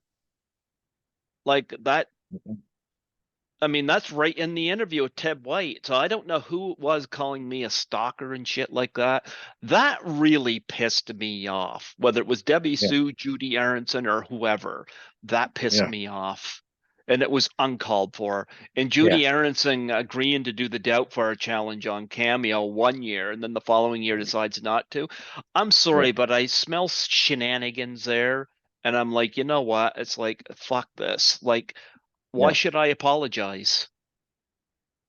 yeah. You know? I know. Yep. Why should I apologize? Oh, So, I agree with that. yep. Plus, I ran over the movie on a video I did too, which probably. I did see that. I did see that. Hey, that's how I felt. Yeah. No, As far as I'm concerned, I got looked down on because I wasn't high up on the list. Yeah. you know. And Hey, I you know th- what? I'm on IMDb just like you are, mhm, and there's times that I'm ranked a little bit higher, and I'm like, mhm, that's cool. Like my recent one was 232,000th in the world, and some people are like, oh, that's low. No, that's not actually pretty low. There's like 85 million viewers that people that use that. mhm, So if you're in the 200,000, consider yourself lucky. But then there's mhm. times I'll hit to like 2 million, and I don't get down on myself. Like I don't think I'm any lower just because of that. It's just I'm not doing as much right now. Yep. So the whole popularity contest thing, that's bullshit because there's people that are on that IMDb who are really low who are super popular. Mhm. So But I don't understand the whole. Well, you're more famous than that one. Who cares? Like really, it's just hard enough to live your life. Never mind trying to be relevant to some people. yep, yep. So I mean, I must have interviewed some 25 people from 13 Fanboy. Many of those people other podcasters wouldn't touch. So, and I didn't Yeah. consider one any more important than the other, you know. Well, here's So, a funny story behind one of your guests, Troy Elke. mhm, So me and Troy had booked him to be in my show, mhm. and then he contacted me a couple days later. He's like, "Oh shit, I can't do the show." And I was, "Can we hold off one day?" I was like, "Yeah, what's up?" He goes, "I'm supposed to be on a show that I do yearly," and I was like, "Python's Paradise." Well, he could have He done yours. I mean, no, I no, would he have. no. Of course, he's been on June 21st every year he's done the show. You Yeah, I know, it's know. just So like, but it was supposed to be June 21st. So I was like, yeah, no problem. I was like, so like when he joins the chat the next day before we like, me and you, we talked before the show. yeah, So we talked before the show, and I was like, so how was Python's Paradise? he's like, how do you know? I was like, because I know Greg's schedule. He likes to have someone every year. yep, yeah. Wow. Yeah, it's just like Tracy Savage. I have on Boxing Day. I've had her on Boxing Day. All four times I've had her on. I don't do that with everybody. It just happens to turn out that way for some people, you know. But Yeah. no, I would have rescheduled. I mean, I just had Cindy Hines from The Brood on recently, and I had to reschedule her because she had something come up. I have no issues doing that. You know, if somebody needs to reschedule, they reschedule. No, no big deal. No, Yep. it was cool because actually the my producer wasn't done with some of the stuff he wanted to add to the show, so it kind of helped a little bit there. Gave him an extra day. Yeah. I'm trying to switch to Rumble. YouTube has been very picky on a lot of the copyrights now. They used to let the copyrights go as long as you use like a different kind of music, even if it was a famous song. Mm-hmm. Like my entrance music is Enter Sandman from Metallica, but I don't use Metallica's version. I use kind of like an offbeat version. Mm-hmm. Uh, it still sounds the same, but it's like it'll go like ding, ding, ding, ding, instead of ding, ding, ding, ding, ding, it's like ding, ding, ding, ding, ding. So we mix it up a little bit to try to get around the copyright, and they didn't flag me, but they're like that part of the show has gone like silent, like so. I'm like, oh geez. So Do you want me to tell you something? yeah, I Rumble's I a new thing coming up. I've done some videos at some of the cons where I'd be interviewing like Caroline Monroe or somebody like that. There'd be music playing in the background, of course, like, as it Yep. does at cons, and I get a thing that's saying that copyright and this and that. But I mean, it didn't. I mean, it's not a strike, you know. But it's Yeah. like, here's what I started doing, you know. Because due to Scotty McCoy suggested this, I'm moving all of my stuff over to Anchor and Spotify. But Yep. I'm also um I'm right now in the process of doing that, and I'm going to move it from there. I'll have it on there, and I've also discovered, of course, Rumble and Yeah. Locals. So I'm going to put my stuff on those as well because YouTube is like they pulled my video, the interview I did with Chrissy Krueger, Yeah, because of medical misinformation. And I was like, what do they friggin' mean? Basically, we had a casual conversation about the jab, yeah, yeah. you know, I know what and you're talking about. yeah, and it wasn't like we weren't telling people don't do it or do it. We're just having carefree talk about, what was going on, and the video got pulled because of that. And it's like poor Chrissy. So I'm like, you know what? I'll put it up on Anchor and Spotify, and I'm in the process of doing that. You can see my well, right now I don't have the video ones up there yet, but I got them going up on there. One goes up every day on there, and I have other platforms like Rumble and Locals. I just discovered Locals. I'm going to put stuff on too because I get the feeling that YouTube is abusing their power a little bit. Yeah, I Yeah. know. I agree with you. And my buddy Aaron, we moved all of our shows because we're no longer part of the Rabbit and Red Network. Hmm. We're part of a new thing called Dognut Media, and his show and the other show, Backwoods Horror Movie Podcast, have both moved over to Rumble, and their numbers have like quadrupled. Like instead of getting 60 views, his last show he just did Monday just got 300 views. Hmm. And it's because it's a more open platform. They don't censor things. Now, of course, if you're going to show like nudity, obviously they're going to say something, but Hmm. they don't cancel you for something you're talking about or music that you're playing. So their views have tripled, and I'm in the process of moving mine over. But the problem is, um, my producer has to do it because my shows are run off of that network and not off of Hmm. my computer. So Yep.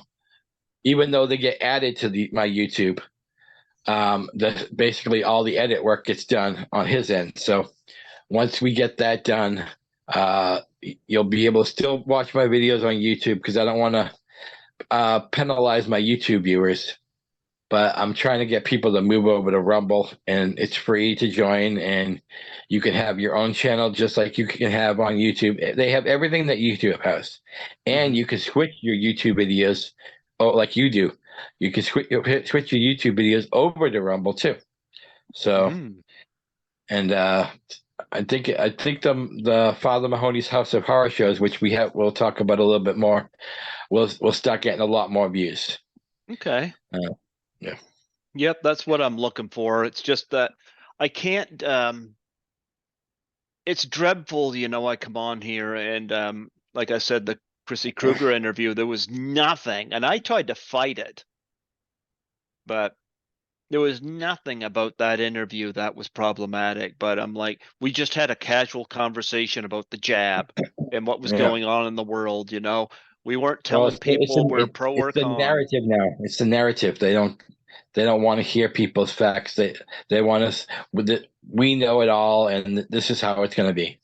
Yep. So But like I said, there's other platforms. yeah, So yep. Daily Motion, I heard, is another one that is yeah. supposed to be good. So I'm like, Daily Motion. The only problem with Daily Motion is their reception isn't always that great.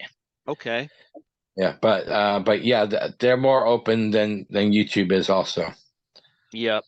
So So I'm like, I'm not gonna risk having my channel shut down because of this bullshit. So yeah. I'm just moving my stuff over. I got it all on my computer, so on my laptop. So Are you starting from the beginning? Are you like adding yep. some of your early ones on there?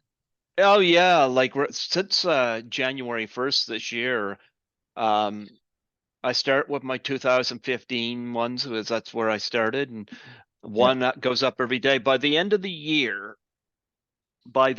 year, it'll be into my 2020s, which didn't even get up on YouTube. I did about 30 interviews in 2020, and my brother just never got around to putting them up on YouTube. But that's okay because they'll go up on the other platforms. So So you so know. basically people will get to see them for the first time. Mm-hmm. That's Yep. cool. That's cool. Yep. And I did 101 interviews in 2019, but only 98 of them are up. Yeah. So yeah, my brother's been busy, but Scotty showed me how to do the stuff for Anchor, and it's like, oh, it's been great. So Yeah. yep, I'm putting my 2019s up as we speak, and Nice. yep, and so I'll slowly but surely get my stuff up there, and hmm, that's how I'll do that. And I think, yeah, I'll do Rumble and I'll do the other ones as well. Locals is another Yeah. one, so and have my stuff on multiple I'll have platforms. I'll have to look up locals. I'll have to I look that heard one of up. that because I was on a podcast I found called Better Bachelor, and it's a really good one. It talks about the trouble, the benefits of being single, and the hassles in the world. And I just kind of discovered it by accident, but the guy's very well spoken, lives off the grid, and he mentioned locals, and I was like, oh, well, check that out. It's always nice Yeah. to have multiple places that you can go to. Yeah. Yep, yep. But I mean, I've got backups of all my stuff, so yep. Yeah. Mm-hmm.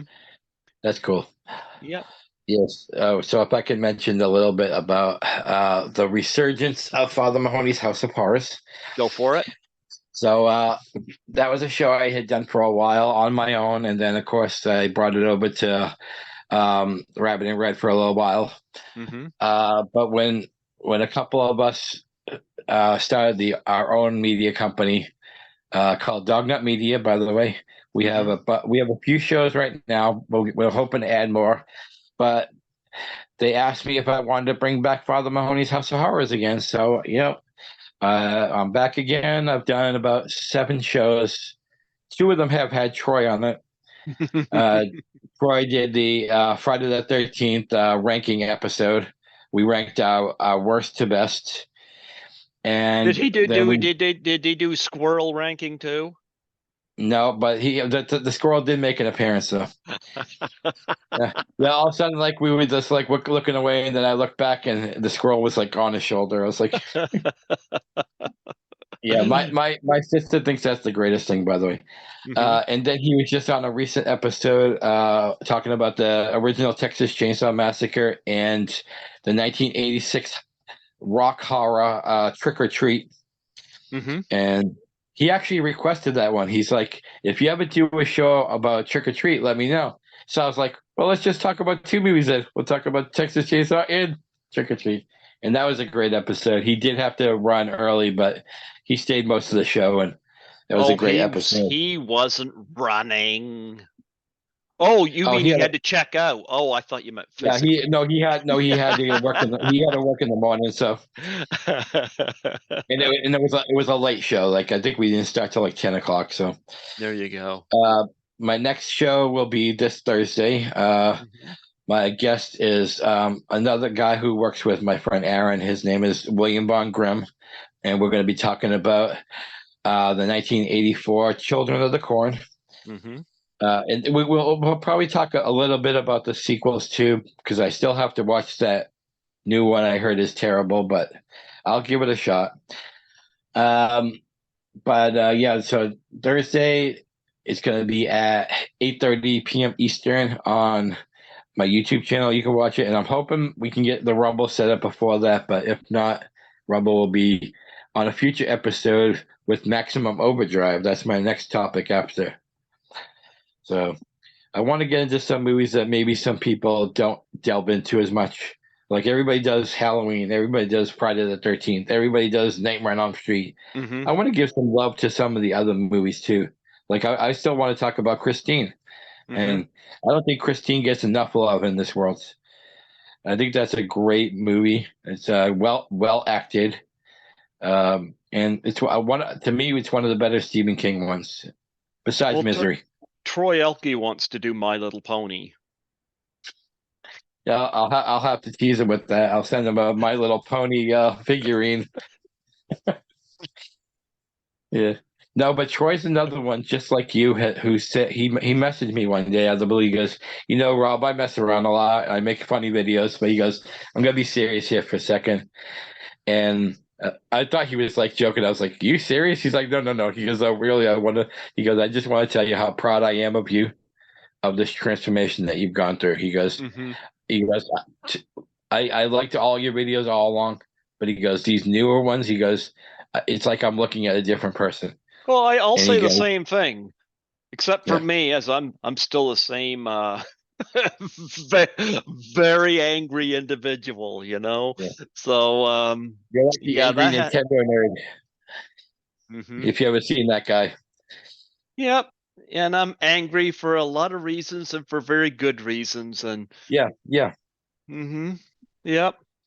But But yeah, so I thanked him. I was like, I'm thank you. Like I like when people not validate what you're doing, but like kind of just recognize it. Like, hmm and he said when he watched that apology video, he goes, man, that takes balls.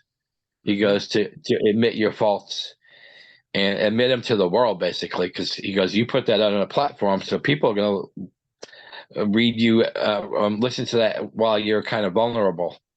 And he's like, he goes, I appreciate that in someone that has the guts to say, hey, maybe I fucked up, or I did this wrong, or I could have done this better. And he goes, I gained it. He goes, I always had respect for you, but I gained a newfound respect.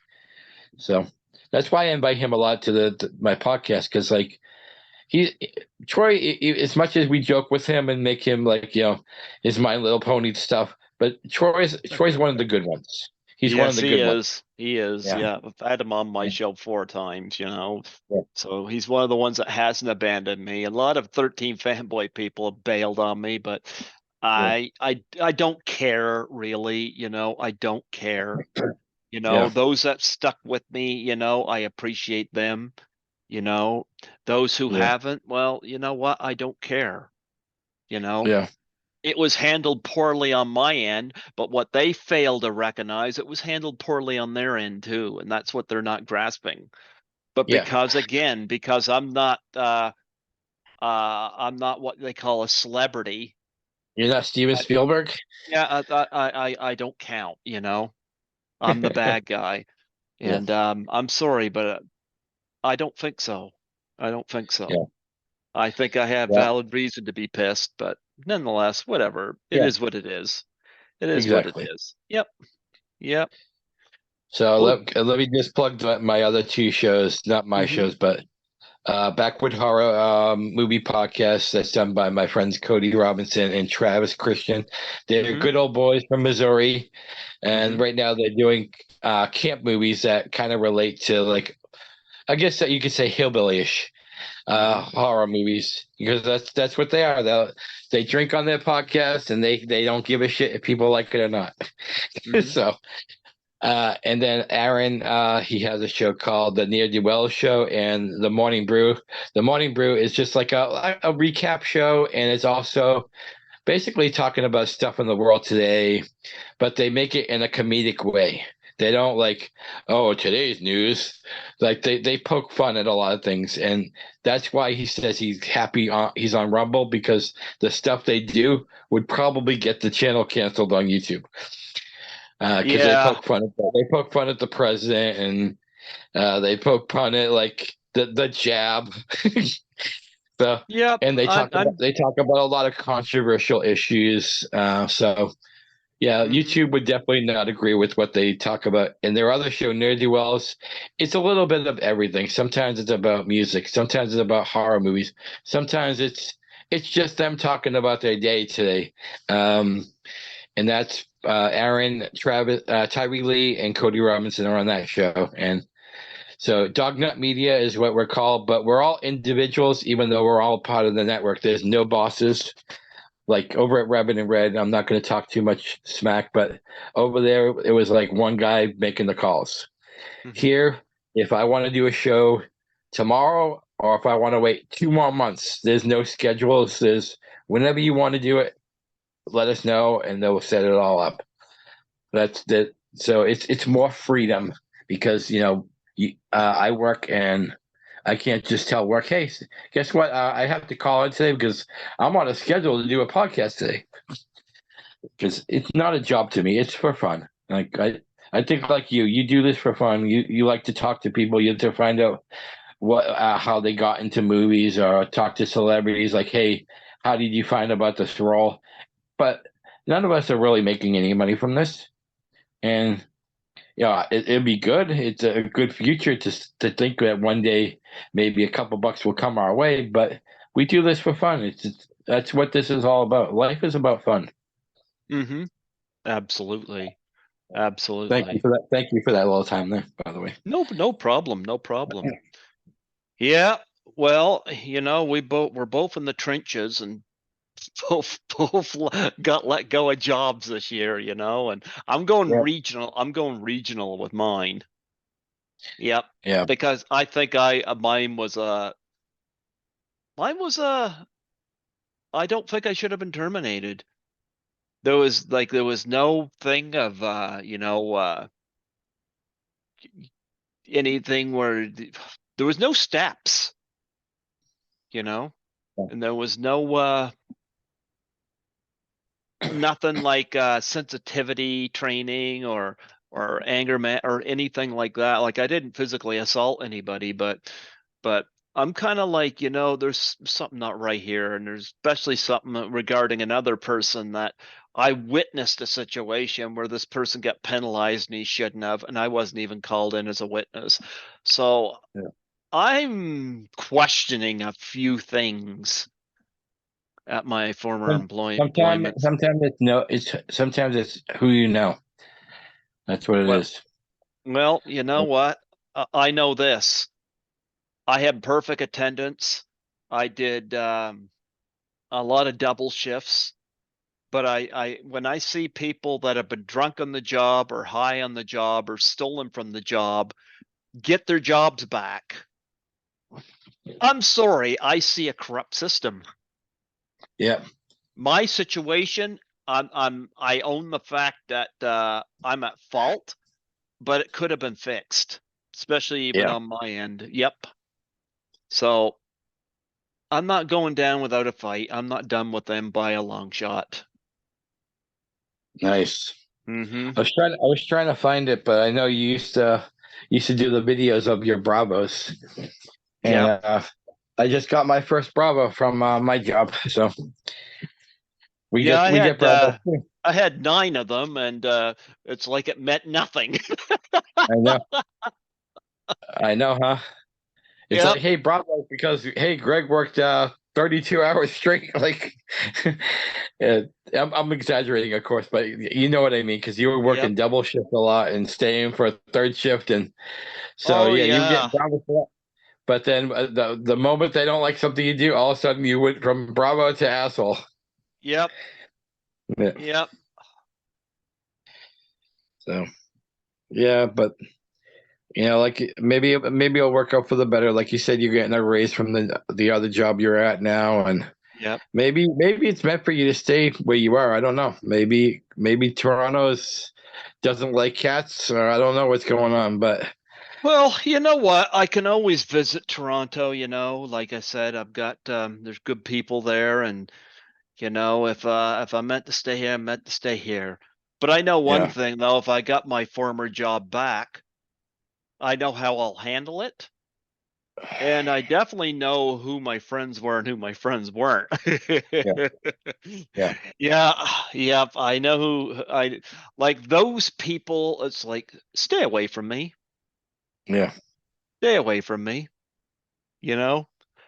yeah. But I Because the know that moment you let them get too close is when they stab you the most. well, I bet there's some supervisors there that wish I was still there because every time there's a long weekend, it's like I said, twice before the number 17 people seem to be sick on the long weekend. Ain't this not funny?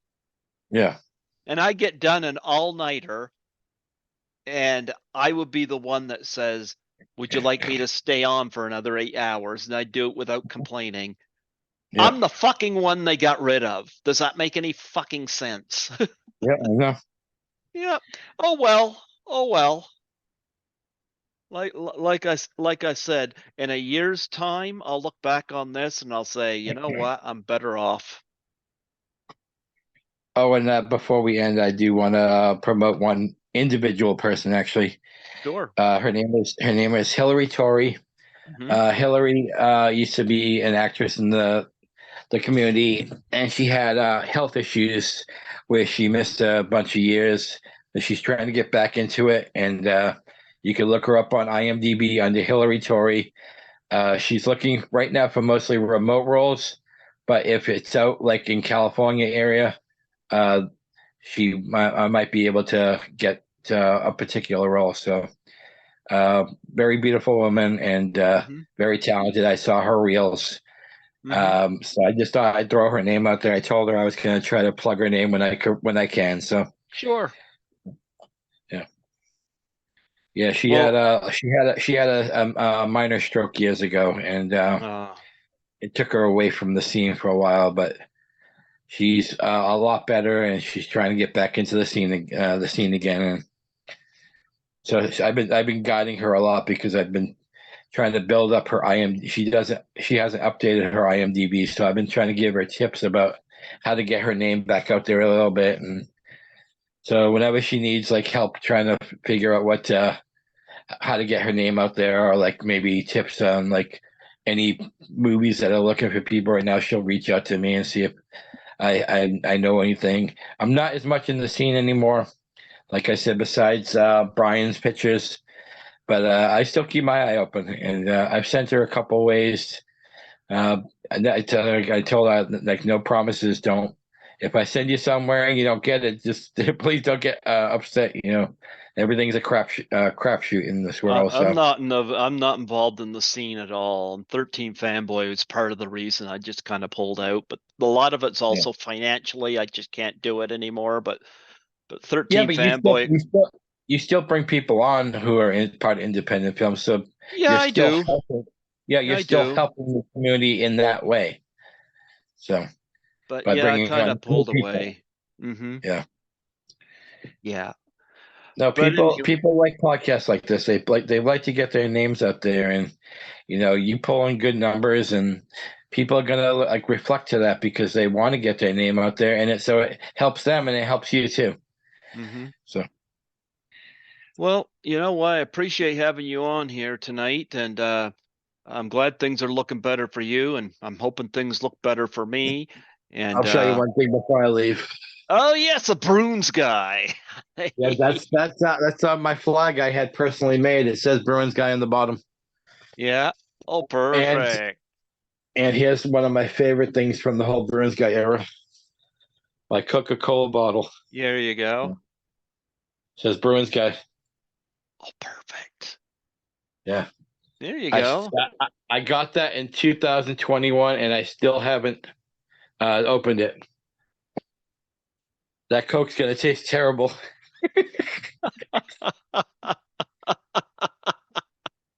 Oh well. Yeah. I don't Oh, think I will open it. I think I'll just keep it like it is. why not? Why not? But thank you for having me on. Well, Rob, it's been a pleasure as always, and good luck to you and God bless you. I love that background, by the way. God bless you too. Oh yeah, Toronto. Yeah, people at my former workplace, that's another thing that pissed them off. They didn't like the fact I preferred Toronto over New Brunswick. And I'm like, yeah, I do. Well, just don't become a Maple Leaf fan, okay? I've had people, you're not the first person that said that to me. I'm not into sports at all, really. So it don't Oh, matter. okay, good. Well, the Toronto Maple Leafs are the Bruins, one of their prime opponents. So Ah, yeah, I don't follow it. So yeah, I might I might visit Toronto at some point, though. there you go. I love All right. Toronto. Yeah. Anyway, you have yourself a good one. God bless you, and keep the promoting alive. Well, take care, Greg. Yeah, bye bye. But